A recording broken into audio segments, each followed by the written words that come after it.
moving forward now, the Kogi and Bayelsa state elections are coming up in November. So what would be your recommendations to INEC or, generally the stakeholders that are going to be involved in this electoral process? What would be your recommendations as well as your expectations for them come November 2019? Well, first I must commend INEC for fixing the two governorship elections on the same day. I think it helps to minimize excessive use of resources. Of course, the challenge for us as observers is we'll now have to think how to split across the two states. But resource-wise, I think it's very good that INEC has merged it. And I think we should get to a point where in the future, off-cycle elections are held within a time band. So rather than having elections every other month or every other quarter, we should really have a period within a year when off-cycle elections or by-elections are conducted. That way INEC prepares for it, resources and excessive use of resources is minimized. But going forward, I think that INEC needs to know that there were issues with the 2019 elections, and INEC has not come clean with Nigerians on the disappointment that we witnessed with the 2019 elections. INEC must come to terms with the fact that lots of Nigerians were disappointed. They need to internally find out what happened, lay the blames, and let people take responsibility for the failures that we saw with 2019. If they do that, then we can begin to talk about expectations with governorship elections that come in, and the commission as an institution, and I'm not talking of the individuals there now, but the commission as an institution would then better prepare for the next general election, because lessons would have been taken, people would have been blamed, people would have taken responsibility and are prepared. The commission is prepared that in the next round of general elections, these mistakes and these shortcomings would have been addressed. So we are asking that INEC needs to understand that the public is still very worried about what happened with 2019, and that with the Kogi and Bayelsa elections, the incidents that happened with the general elections do not repeat. But more importantly, that the experiences with the Osun elections, not the first one, what we call the rerun elections, Osun 2, does not in any way manifest in Kogi or Bayelsa. It's a disgrace that we should be talking about elections the way we're talking about it in Nigeria. So much resources, very little result. The amount this country spends on elections is one of the highest in the world, and we don't need to do so. It's incredible that a country with so little resources spends such significant amount of money running elections. It's unacceptable. And unless you begin to reduce the cost of running elections, if you don't reduce it, then INEC itself does not have an incentive not to be transparent.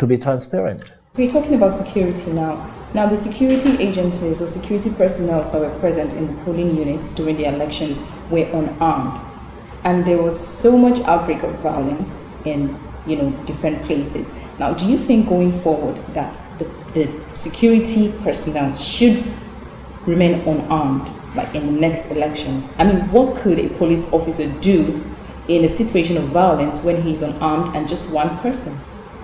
No, what is going on is the problem in this country is that people feel the country has been violated so much by the military, by the police, and citizens have their rights trampled upon, and people feel that unless you show force, people will not behave. No. If those who are organizing the elections, the Electoral Commission, and all other agencies involved in the elections set the process properly in place, then everybody knows, you declare a public holiday, you seal up the geography of a place, people can't move and so on. You so militarize it that the only response people know is to build up equal force to challenge that. If you demilitarize our elections, you'll find that all of these violence issues would not occur. If you reduce the stakes in terms of Even INEC itself, why does INEC need to, during the last year elections, INEC was offloading plane loads of sensitive materials from all over the world. South Africa had its elections just about 2 weeks ago. We didn't hear about it. All that we saw was snippets, not in the same way that the Nigerian elections were heard of. We had staff from here who went to observe the elections, and they were shocked. They didn't see policemen. They didn't, of course, the military was completely not even, it was a no-no. But there were no policemen. People would leave their work, go, vote, go back to work. Okay. I was in Ghana 2 years ago. It was the same thing. So I think that we over-militarize this.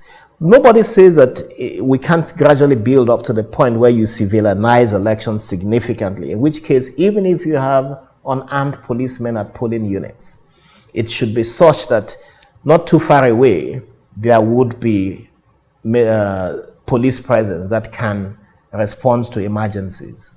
Would you recommend that the presidential elections and governorship elections be combined and held on the same day? Every election in a general election should happen on the same day. I don't see, again, it goes to the repeat of costs and expenditure.